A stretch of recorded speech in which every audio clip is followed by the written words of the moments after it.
ನಿಮ್ಮ ಮುಂದೆ ಬೆಳಗಾವಿ ಜಿಲ್ಲೆಯ ಒಂದು ವಿಶಿಷ್ಟವಾದಂಥ ಸ್ತಬ್ಧ ಚಿತ್ರ ಬರ್ತಾ ಇದೆ.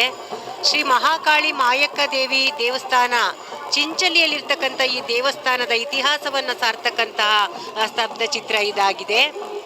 ಮೊದಲು ಮಾಯಕ್ಕ ದೇವಿ ಕೊಂಕಣದಿಂದ ಬಂದ್ಲು.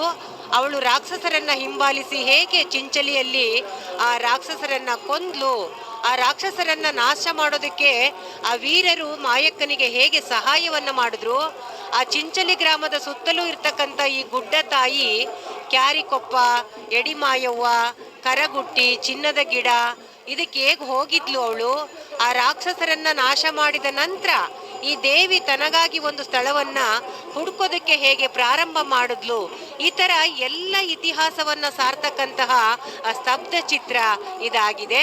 ಈ ಹಿರಿದೇವಿಯ ದೇವಸ್ಥಾನ ದೊಡ್ಡ ತ್ಯಾಜ್ಯ ಮಣ್ಣಿನ ಗುಡ್ಡದ ಸ್ಥಳದಲ್ಲಿರುವಂಥದ್ದು ಮತ್ತೊಂದು ವಿಶೇಷ. ನೋಡಿ, ಕಸದ ಗುಂಡಿನಲ್ಲಿ ನಾವು ಏನು ಹಾಕಲ್ಲ ಅಂತೀವಿ, ಆದರೆ ಆ ತ್ಯಾಜ್ಯದ ಗುಡ್ಡದ ಮೇಲೆಯೇ ಈ ದೇವಿ ನೆಲೆಸಿರುವಂಥದ್ದು ಬಹಳ ವಿಶೇಷ ಅಂತ ಹೇಳಿ ಕಾಣ್ತದೆ. ಹಾಗೆಯೇ ಈ ಮಾಯಕ್ಕ ದೇವಿಯ ದೇವಾಲಯ ಗ್ರಾಮದ ಮಧ್ಯದಲ್ಲಿ ಇದೆಯಂತೆ. ಈ ಪ್ರದೇಶ ಮಣ್ಣಿನ ದಿಬ್ಬ ಆಗಿರುವಂಥದ್ದು ಮತ್ತೊಂದು ವಿಶೇಷ. ಅಷ್ಟೇ ಅಲ್ಲ, ಕಲ್ಲಿನ ಕಟ್ಟಡವನ್ನ ಹೊಂದಿರುವಂಥ ದೇವಾಲಯವು ಕೂಡ ಅಷ್ಟೇ ಪ್ರಾಮುಖ್ಯತೆಯನ್ನ ಗಳಿಸ್ಕೊಂಡಿರುವಂಥದ್ದು. ಈ ದೇವಾಲಯವು ಪೂರ್ವಕ್ಕೆ 50 ಅಡಿ ದ್ವಾರವನ್ನ ಹೊಂದಿದೆ. ಮತ್ತೆ ಆಕರ್ಷಕ ಶೈಲಿಯನ್ನು ಹೊಂದಿರುವಂಥದ್ದು ಕೂಡ ಬಹಳ ಪ್ರಮುಖವಾದದ್ದು.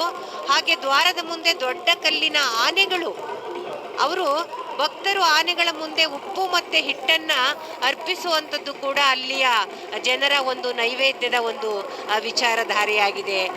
ಭರಣಿ ಅವರೇ, ವಿಜಯಲಕ್ಷ್ಮಿ ಅವರೇ, ಭಾಳ ಸೊಗಸಾಗಿ ಈ ಬಾರಿಯ ಸ್ತಬ್ಧಚಿತ್ರ ನಿರ್ಮಾಣ ಆಗಿದೆ ಅಂತ ಕಾಣಿಸ್ತದೆ.